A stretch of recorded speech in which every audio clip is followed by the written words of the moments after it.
Plaisir de vous retrouver ci seen biir émission 15 minutes sans limite comme promis rek nu ma koy defee à chaque fois nee naa leen damay seeti ndaanaan yi nga xamante ni dañ leen di ràññee lool ci li nga xamante ni moom la ñuy yëngu tey ma doxantuwaat nag seeti ndaanaan seeti un jeune boo xamante ni il est pétri de talent heure bu woyee rek ñëpp fetasu ni moom la gongo donc moom lañ dem seeti tey mu ñu gën ko xam ci Diaw Diop Didi mu génne benn single actuellement mu nekk li nga xamante ni moom moo di à la une sax lañ ko mën a wax ci tube musical yëpp Diaw Diop Didi singalam boobu nga xamante ni moom moo di wiiri wiiri ñu ñëw seet si ko nag waxtaan ak moom ci single bi waxtaan tamit ak moom ci ay inspiration ba à chaque fois heure bu génnee dara rek xale yëpp ni gongo moom lañ fas yéenee dalal tey ci Sans Limites TV waaye laataa loolu dama koy daati bàyyi rek mu nuyoog internet yi nga xamante ni ñu ngi koy seetaan Diaw ñu ngi lay nuyu di la ziar di la dalalaat laay wax sax ci Sans Limites TV. Abdou maa ngi lay fay di kontaan trop di la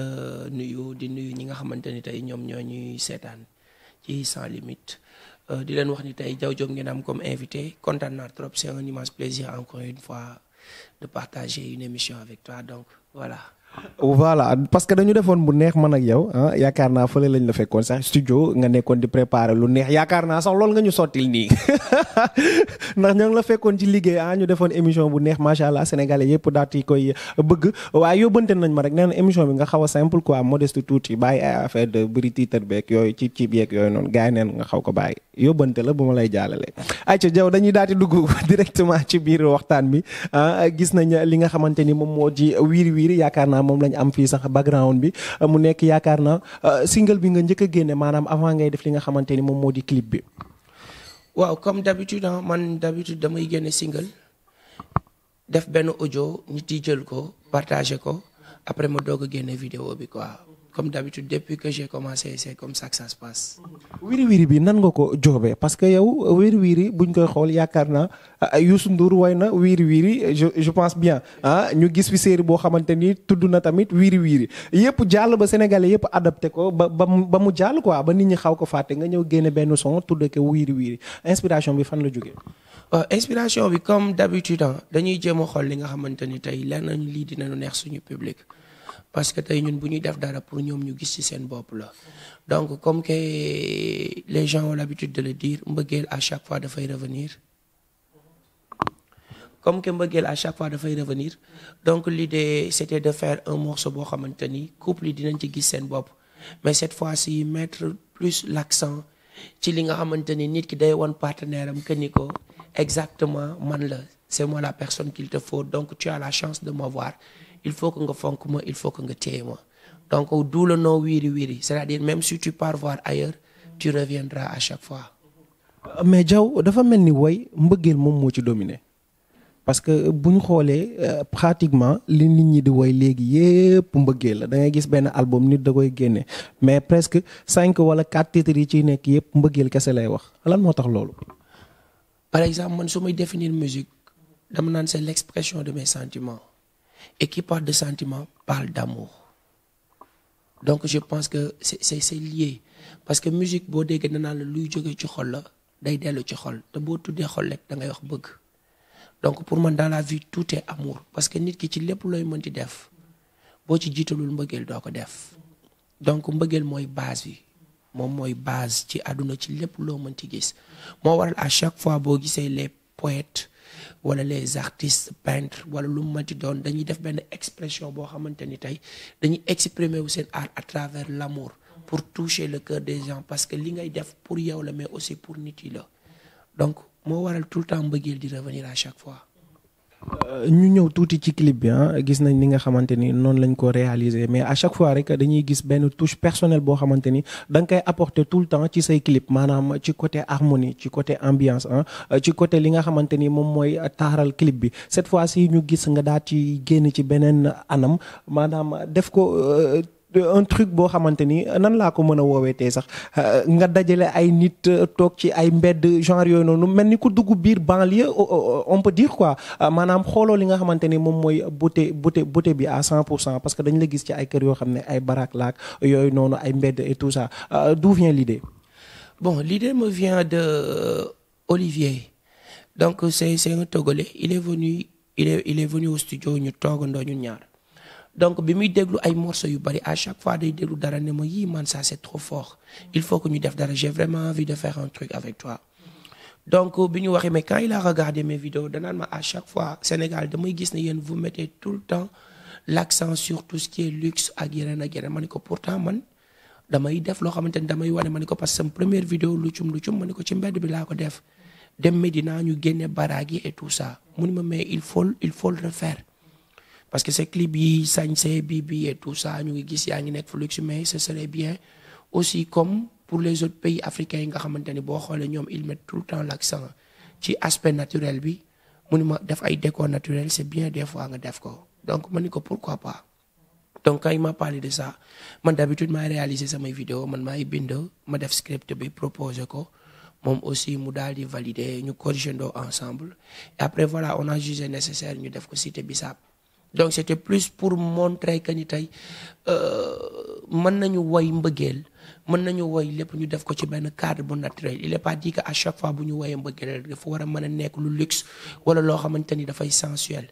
boo xoolee sur les commentaires les gens ils attendaient plus à un truc boo xamante ni dafay sensuel plutôt que à un truc boo xamante ni dafay naturel dafay indi benn cadre ci benn kër famille ñii toog di lettu ñii di fóot fii ñii di passé fii ndaw si xëy mer gàddu valise am di dem donc fekk na jëkkër ji mu ngi toog gars yi comme mu ngéwale mu ñëw kar ko ni leen bàyyi leen ko mu dem parce que fu mu dem tamit wiiri jaari ndaari donc on a voulu jouer def ko benn script n'empêche aussi am na beneen surprise buy ñëw ci ginnaaw boo xamante ni ci son bi lay doon bu giñee Sénégal yi dinañ ko gis tamit. dinañ ko gis tamit ba tey ci clip bi la ñuy des ak yow ñu gis ci lu extraordinaire donc on peut dire que ni c'était pas facile ngeen tourner ko ñaata jour ngeen toog liggéey ko. yii clip bi liñ ci daj clip bi liñ ci daj dañ dem ba mujj bi dañuy toog au studio quand on parle ñu ne ma yow yaa tuddee son bi wiiri yow gisagoo dara. non je te jure est-ce que xam nga ni clip bi tourné nañ ko 2 fois def nañ ñaari vidéo yu différentes tourné nañ clip bi tourné waat beneen clip retourné waat daal di ñëwaat porter le choix sur cette vidéo bi nu njëkk a tourné bi leen njëkk a tourné clip bi réalisé nañ ko depuis le 23 novembre le son devait sortir ci période décembre. tuuti ci li nga xamante ni moom moo di production mu nekk loo xamante ni artistes yi dafa métti trop ci ñoom surtout boo nekkul ci li nga xamante ni moom moo di benn label de prod amaana sax boo ci nekkoon wala keneen ak keneen nekk ci boo leen di tourner seen clip yi wala ngeen bëgg yenn production yi maanaam génne album ak yooyu yenn métiwaar yi mën ngeen ko bañ a yëg parce que loo leen di partager ensemble lay doon mais tey production nekk loo xamante ni yaakaar naa jafe-jafe artiste la ba tey fii ñu toll nii musique bi mu ngi dox mais ba tey jafe-jafe artiste la est-ce que yow yaa ngi ci gis sa bopp à 100%. xam nga tey par rapport à cette question des fois da ngay jékki-jékki dañuy toog au studio comme tout le monde nga jékki-jékki parfois sa xol laaj parce que boo gisee sacrifice yi ngay def li ngay nekk di ñafe et que derrière quand tu sors des choses des trucs da ngay gis am na ñoo xamante ni c'est-à-dire ñoom il ne se rend pas compte de l'effort que tu as fait pour nga mën di nekk wala di jéem a ñafe donc am na yenn mots yi yenn affaires yoo xamante ni da nga koy dégg da nga naan ñii ils n'ont pas compris parce que bu ñu xamoon li ngay daj derrière peut-être du ñu toog fii nii rek juste pour des détails di juger wala di sànni yenn pic yoo xamante ni tey ça fait mal quoi bien vrai que nag tu assumes et tu avances parce que loolu moom mooy musique mais juste pour te dire pour faire un single lu mu gàtt di nga ñafe génne sa benn 3 millions et quelques. benn single bu fekkee single bu jaar yoon la single ak clip di nga génne sa 3 millions et quelques tey di nga fay sa prod bu fekkee mënuloo bind di nga fay ku la bindal bu dee mënoo arranger di nga fay ku la arranger structure bu dee tey mënoo defar kii di nga fay mënoo defar beat wala di nga ñëw fay beatmaker nga def prise de voix mixé masterisé doo ko am un son. pour nga def vidéo bu baax lu mu gàtt di nga génne benn 2,5 millions ci laa nit yi li ñuy lekk li ñuy naan seen transport sa habillement li ngay fay le réalisateur li ngay def fay pour nit ki lay defal décoration oto yi ngay loué kër yi ngay loué leneen ak leneen li ngay def léegi derrière boo paree nga war a mën a ñëw génnewaat benn budget pour def communication jéem a daaw derrière donc tey da ngay gis ne tey nit dina toog dina la gis ne ok tu fais de la musique wala dara mu jàppee la benn personne boo xamante ni en fait yow bëgguloo dara wala parce que ils n'ont pas su donner de la valeur pour les artistes wala les musiciens moo tax des fois man damay am nen nu ma waxee di ngay gis nit ku ne la non kii dafa soof wala kii dafa fuy loolu parce que da ngay gis ne yow fi nga teg musique bi ak ni nga ko jàppee ñenn ñi jàppee wuñ ko noonu donc buñ ko jëlee fowee ko alors que yow sacrifice yi ngay def tout ce que tu investis dedans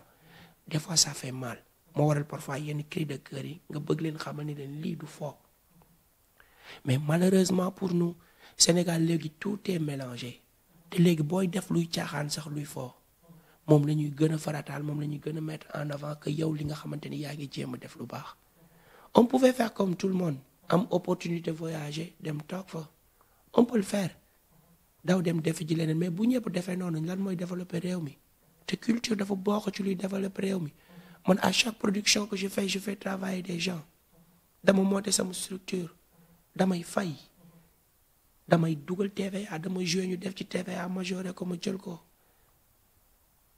donc tey da ngay gis ne yow yaa ngi bokk ci liy doxal réew mi à chaque fois que tu joues tu emploies des musiciens dañuy yóbbu seen kër leneen ak leneen ak leneen ak leneen donc c'est très difficile mais malgré tout ça pour man nit ki da ngay am gëm-gëm man depuis tout petit am na loo xam ne mosuma ci sax xaar sama papa même pour mes inscriptions à l'école wala lu man ci doon dama doon dem ñafeel sama bopp dem jaay ay dàll dem Colobane njëkkante raxas dàll pare génn jaay ko dajale bu école ubbee dinaa am inscription dinaa am fourniture idée boobu nag ma forgé woo bi ma nekkee xale ba léegi moom moo ma topp je sais pas demander damay préférer nekk ci li may nekk c'est pas facile mais gis nga ma boobu ba léegi à chaque fois boo ñëwee def ma interview da nga gis maa ngi jéem teg dara maa ngi jéem monter sama studio maa ngi defee lii parce que du ñëpp ñoo mën a dem ñaan wala ñëpp ñoo mën a dem wéeru ci ginnaaw nit ne la jàppale ma am na ñoo xamante ni s'il y a de l'aide on prend mais s'il y en a pas on évolue avec les moyens du bord. moyens du bord Diaw tey mu bëggoon xam ban choix nga def tey tu préfères travailler comme ni nga ko waxee sànq avec les moyens du bord wala tey boo gisoon beneen production boo xamante ni juboo ngeen ci contrat da ngay dem liggéey ak moom. mais tey benn lam du yëngatu te j'ai l'habitude de le dire à chaque fois ci sama interview dama naan lu benn nit mën ñaari nit moo ko daax parce que bu fekkee quand tu roules en solo des fois tout le temps il y a des manquements yoo xamante ni doo ko mën a combler parce que musique industrie la. malheureusement pour nous ñun musique dañ ko jël maanaam suñu génération dañu dem ba dañu jël musique ñu indi ko ci benn sphère boo xamante ni tey doo sax comprendre ba léegi ku jóg rek ne musicien nga wala artiste nga moo waral tey suñu musique tardé moo waral tey suñu musique suuxee parce que industrie la laaj ça demande une équipe autour de toi su ma gisoon proposition pour des personnes yoo xam ne leer na ñoo bokk ambition ñoo bokk vision mais damay liggéey ak ñoom ci ay conditions yu leer soow nag dañ koy teg juste ci ay bases yoo xamante ni da ngay xam ni kii dafa bëgg a liggéey c'est pas une personne boo xamante ni c'est-à-dire man je veux pas faire comme ñenn ñi ñëw way grand ñun ay xale lañ dañu jógee ci banlieue bi jàppale leen nu ñun xamuñu dara dañuy teete non je suis désolé ci banlieue bi lañ jógee man village laa jógee Cambérène laa dëkk yaroo Mbàkke jaar daara def leneen ak leneen mais pour man dëkk ci banlieue wala dëkk village ne signifie pas que tu dois demander wala quémander ne signifie pas que tu dois pas avoir benn niveau d'étude wala waroo jàng pourquoi ñu bëgg nangu étiquette boobu ñu koy taf man nañ dëkk ci banlieue bi xam li ñu bëgg am ambition ñëw ñu toog ñu on met carte sur table on ne quémande pas on demande pas on veut travailler yow mën nga ci apporter et chacun y gagne parce que moi tu investis sur moi c'est sûr que dinaa liggéey loo xamante ni yow nga liggéey loo xamante ni dina am retour sur investissement industrie lay doon parce que maa ngi investir ci sama bopp maa ngi sant yàlla maa ngi ciy gis sama bopp tey la musique m'apporte loo xamante ni bokk naa ak samay camarades étudiants li ñu am salaire tey nii par mois man je gagne ça ci en une soirée donc liggéey la du ay caaxaan j'ai pas choisi de faire de la musique juste parce que am naa passion bi et tout ça mais au-delà de passion bi nekk ci ginnaaw y a le business derrière man jàpp naa ñi yaakaar ci man tey responsabilité yi ma am de par mes parents vis-à-vis ma famille ak lu mu mënti doon pour man su ma doon liggéey pour am benn salaire u 500 600 000 mënu ma ko fajal je peux pas samay charge loolu mënu ko faj donc au-delà de ça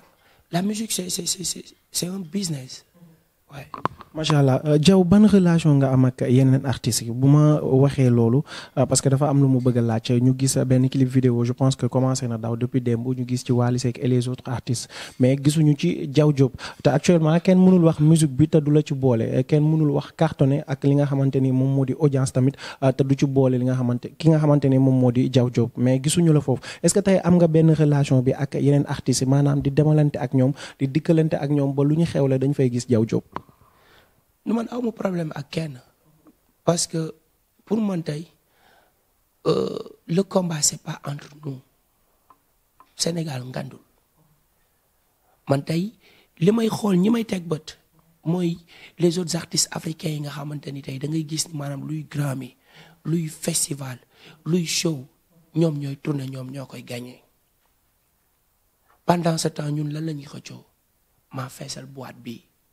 man la waa koñ bi ñëw ànd dem tu le fais mais amoo ci dara je le dis tey musique bi ñaar ñetti nit ñoom ñoo ci nekk di ci cof ñeneen ñi ci des ñëpp tour bi moo fi nekk ak sagu bi wala nga dugg ci leneen parce que là la musique ne te paye pas mais tu es obligé ñu ci ëpp ci ñoom da nga jéem a lonk ci ginnaaw nit wala way nit pour am dara donc awma problème ak kenn pour dire que ni tey man xoolewu ma artiste sénégalais benn concurrent donc j'ai pas de problème avec personne léegi nag pour man relation dafa war a naturel warul doon looy forcer tey muy Wally wala koo ci mën ci tudd amul kenn ku ma ci amal xaar ma yàlla ku ma ci gis naa la jox sa wàccuwaay te dama lay béggee démb dama toog di déglu le son de Bril bi mu defal Dieyna le son m'a tellement marqué dama jël sama téléphone ma woo ko ne ko tu as fait un excellent boulot et c'est nice keneen ak keneen ak keneen bari na ay artistes boo leen laajee dina la Diaw bu gisee lu nice day yëkkati téléphone am woo ma mais quant à moi je force pas les choses parce que du ma dem ci kenn du ma booyu kenn soxloo ma doon booyu kenn du ma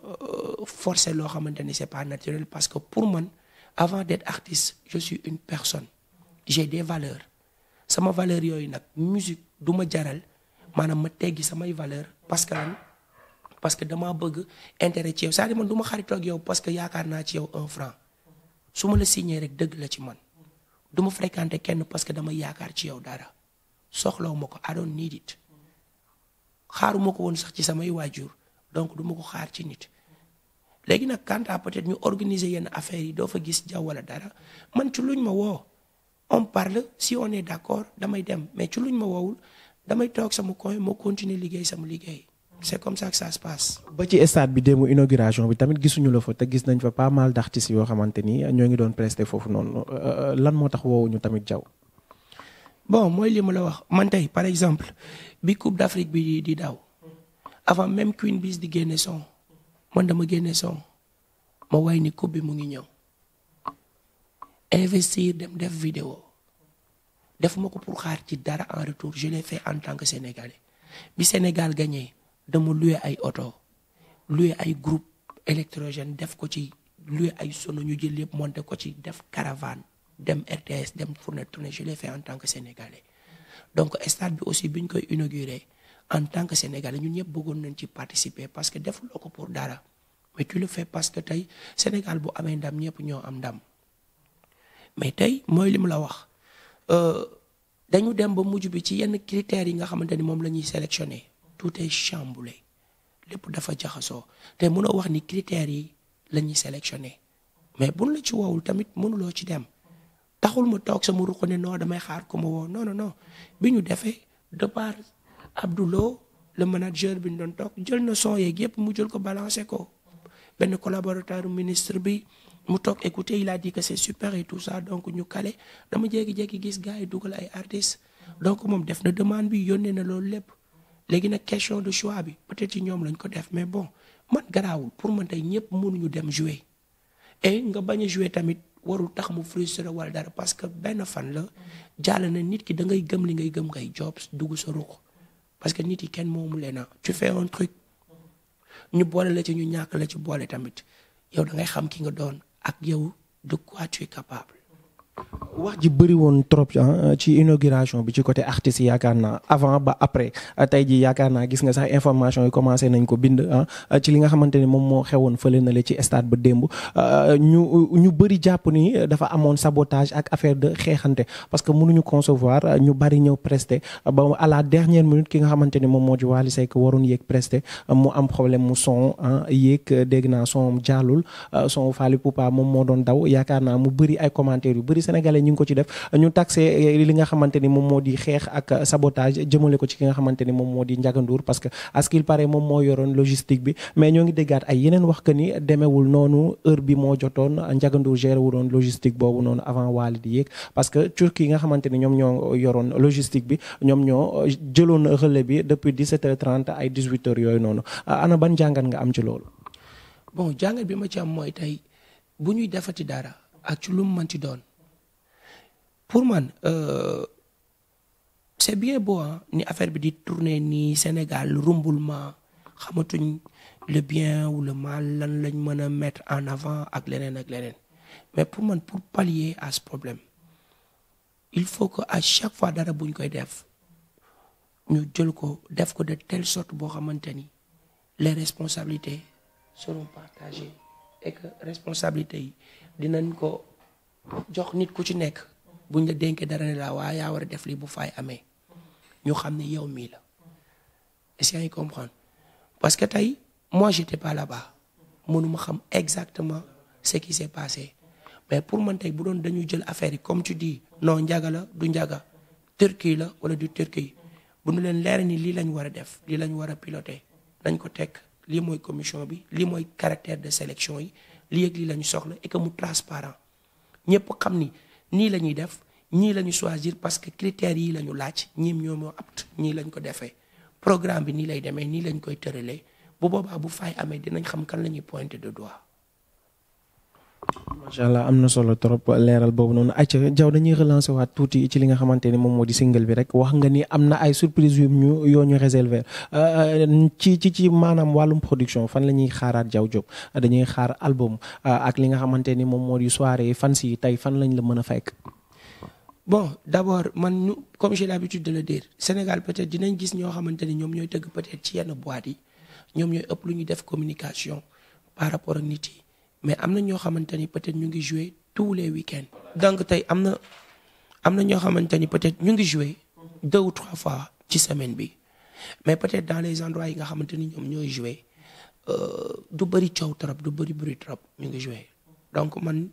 par exemple vendredi damay jouer Ubuntu Inch'Allah donc pas tous les vendredis le samedi Casino du Port. donc des fois c'est des dîners de gala ak ay yeneen pour les étudiants wala yeneen parce que am na ci yenn kii yoo xamante ne bu ñuy organiser xam nañ exactement yan artistes la ñu war a contacter parce que seen style de musique moom moo fay dem. donc bu weesoo loolu côté production album pare nañ ko depuis 2018 juste avant Corona di am on avait déjà calé l'album et on avait déjà préparé le terrain ba mu jaral ñu voyager. dem defi un peu le tour de l'Europe dem kale ay dates yoo xamante ni moom la ñu waroon def ba kale lépp pour que décembre bi bu ñu paree tournée bi ñu doog a ñëw génne album bi yàlla def corona am mu bloqué lépp boobu léegi nag ak corona bi ni muy doxee moom moo waral ñu jël ko téye ko parce que un album dafa am lu muy laaj accompagnement ay yeneen affaires yoo xamante ni war nga ko ci def ay série de spectacles pour défendre l'album le produit bi nga xam ne moom nga génne mais comme que ba tey corona bi dafa nekk xamuñu nu bëy nan lañ koy waxatee nu bëy di wéyee mbuus xaw ma waaw donc moom moo tax instant nii ñu téye ko mais incha allah bu situation bi décanté wa rek sénégalais yi dinañ mën a xaar loo xamante ni tey boobu léegi ñu ngi koy job au studio te ci aussi confinement bi ça nous a permis de bosser sur beaucoup de choses et plusieurs styles et am aussi beneen vision par rapport à la musique donc dinañ gis exactement liggéey bi nga xam ne moom lañ nekk di def. macha allah internaute Sans Limites TV dégg ngeen Diaw il vous promet plein de surprises yoo xamante ni après wiiri wiiri dina ànd ak moom li nga xamante ni moom moo di album moom tamit dig na leen ko nee na ngeen xaar ko ak yeneen yoo xamante ni day bañ cat dugg ci yaakaar naa wala ñu kii ko xaw ko pirate tuuti. ayca dañ lay daal di bàyyi nga tàggoog internaute yi nga xamante ni ñi ngi la doon seetaan bu baax a baax ci Sans Limites TV. bon damay kontaan trop encore une fois ci ñu partager émission bi di tàggu tamit internet yi nga xamante ni ñoom ñoo ñu doon seetaan di leen wax ni Diaw Diop Didi la donc ça fait plaisir de voir que ni à chaque fois bu ñu génnee dara sénégalais yi dinañ ci gis seen bopp donc c'est très important di leen wax ni tey ñoom seen doole bi ñu yokk moom mooy suñu force loolu mooy waral malgré que ni tey lu musique bi metti parce que tey ñun ñëpp xam nañ musique bi fi mu tollu tey da ngay génne produit du nit yi dañ koy dem jënd ji mais les gens yow yaay génne produit ba pare di xëy di ko yónnee ñi ni léegi dañu dem ba artistes yi yow yaay mujj di forcer nit yi sa bopp parce que si l'offre est supérieure à la demande dañuy dem ba mujj bi tey yow yaa ciy perte donc tey ñun foofu lañ toll malheureusement pour nous bu njëkk ba suñu ñoom papa yi doon nañ génne dara ñu ni dem ci Talla Diagne jëndi ji wala ñu mën def dara di nga am retour sur investissement léegi au-delà même des spectacles des prestations yi nga xamante ni moom ngay def t'as pas de retour sur investissement et c'est vraiment difficile loolu moo orienté musique bi ci wayaan gu metti parce que booy investir et que tu n'as pas de retour sur investissement il faut que nga am beneen source boo xamante ni tey moom mooy mën a remplir sa poche parce que saaku bu deful du taxaw donc dama leen di wax ñoom ñi seetaan buñ bëggee jàppale les acteurs culturels li ñu mën a def mooy ñu fexe créer ay structures yoo xamante ni dinañ mën a fexe pour que sénégalais yi jaay seen musique pour que artistes yi mën a jaay seen musique ñoom bu ñu supporter artistes yi pour ñun ñu mën a compétitif au niveau international mën a dem dàqante jeeg suñuy morom suñuy nawle yi nga xamante ni tey dañuy jóge Sénégal dañuy jóge seen dëkk ñëw Sénégal def fi concert bien vrai que bu Sénégalais bi xamul benn baat ci li muy wax ils ont réussi à vendre leur musique parce que musique moyen moo koy def mais ñun bu dee li ñuy def mënuñu ci am 1 franc mënuñu évoluer et da ngay obligé temps bi nga waroon jël pour def recherche musicale mën a gérer yenn affaires yu bari pour def ko doo ko def nan ngay obligé def da ngay ut ay contacts ay connaissances pour dem di xëy di wër di wayaan parce que boo ko deful doo dund. ñoom bu ñu deful loolu ñun du ñu mën a am retour sur investissement donc du ñu mën a évoluer et ça va tuer la musique des fois ça fait rire boo déggee tey ci nouvelle génération bi nit toog ni damay indi disque d'or wala dara alors que xam nga ni tey moom fi mu orienté musique bi yoon bi mu jëm boo xoolee yoonu disque d'or mënoo nan ngay amee disque d'or alors que yow tey boo weesoo Gambie bi personne ne t'écoute au niveau local même en fait tu n'es pas prisé parce que li ngay def génnul fii. Non, je te jure. Non, quand je dis bu weesoo Gambie parce que Gambie ci ñun la bokk donc c'est facile pour que ñu exporter fa suñu musique mais bu weesoo Gambie ban artiste sénégalais ngay dem mu dem jouer ji Guinée équatoriale fan on va pas t'écouter alors que tey am na fu musique tolloon sous région bi yépp ñun dañ koy xam parce qu'on joue avec des étrangers des étudiants yu ñëw jàng ci fii ñoom dañ doon am ay références ay idoles sur les instrumentistes wala ay artistes yu fi nekkoon mais léegi y en a plus parce que lan rëmbax ho moo fi am mais loolu fii la yam te c'est vraiment dommage boo ko waxee waxuloo ko pour clash je le dis pas pour clash parce que man ci sama bopp musique bi may def nii je pouvais faire 10 000 fois mieux mais je suis obligé de m'adapter man li may def nii xam naa ni c'est pas bien quand je dis bien mooy mënoon na gën a am beneen niveau bu mu teg beaucoup plus de recherche beaucoup plus de musicalité beaucoup plus de travail boo xamante ni non seulement le Sénégalais dina ci gis boppam mais un non Sénégalais dina ci gis boppam pour que ñun ñu mën a am dara parce que tey un artiste bu amee xaalis ci réew mi la koy investir donc c'était ça le message di wax ni na ci ñëpp jàpp bu ñu bëggee mu jàpp ci nañu fexe pour artistes yi mën di jaay seeni œuvre nañu fexe artistes yi bàyyi di def musique wala di def dara di wër di ko partager pour nit ñi déglu leen pour que après ñuy wër di ut ay nit yoo xamante ni dañ leen di woo di leen woyaan pour mën a am dara parce que fekk musique bi doxul ils seront obligés de woyaan ils seront obligés des ci boîte yi te musique sénégalaise du avancer donc lépp lu dëng ci wax ji maa ngi juum maa ngi jégalu nit mooy matul peut-être dama juum lépp lu ci jub suñu borom la et tout ce que je dis je le dis pas pour man kese wala dara damay wax de manière générale parce que problème bu amee ñun ñëpp la amal si la musique ne marche pas si la culture ne marche pas ça bloque tout le monde parce que man mi di wax ak yow ça me bloque ça bloque d'autres personnes et que nañu essayer mettre en avant le travail plutôt que affaire de clan par parloo wala gën a wax lu médiocre wala leneen ak leneen voilà. Aïcha Diaw message bi jàll na yaakaar naa ñu ngi lay jaajëfal bu baax a baax ci waxtaan bi macha allah internet sans limite TV di leen joxaat dig daje beneen numéro ak beneen daanaan d'ici là portez-vous bien et restez sur Sans Limite TV.